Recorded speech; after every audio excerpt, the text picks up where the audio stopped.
To replace the rear hatch struts, begin by opening up the rear hatch to access the inside.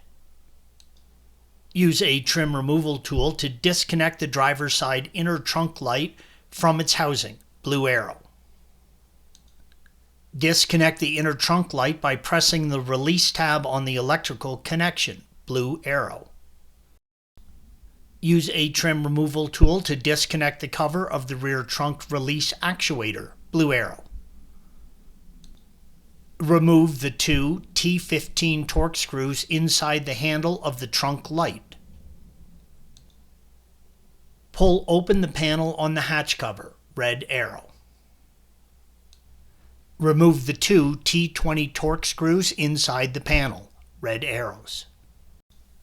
Use a trim removal tool to disconnect both the inner trunk light and the trunk button on the passenger side, red arrow. There is one T20 Torx screw located inside the trunk button housing that you will need to remove, blue arrow. Disconnect the inner trunk light and trunk button by pressing the release tab on the electrical connection. Work your way around the edge of the trunk hatch cover and pull it straight down to disconnect the clips indicated by the red arrow. Once off, you can set the trunk hatch cover aside. Be sure to check and replace any missing push clips. Disconnect the trunk strut's electrical plug by gently lifting it up with a pick, red arrow. Pull out the trunk's strut's electrical cable from its clip. Be sure to support the weight of your trunk before you begin to disconnect the struts by securing it with a pole, red arrow. You can also have a helper hold the trunk up. Disconnect the top trunk strut clip by pulling it off with a pick, red arrow.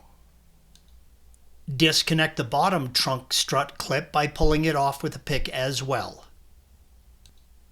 Tie the end of the trunk strut electrical wire with a cord or string, blue arrow, with enough length to help feed the new cable back through the trunk frame. Remove the old strut. Installation is the reverse of removal. Thanks for watching. Be sure to subscribe to our channel and check out another video in this series.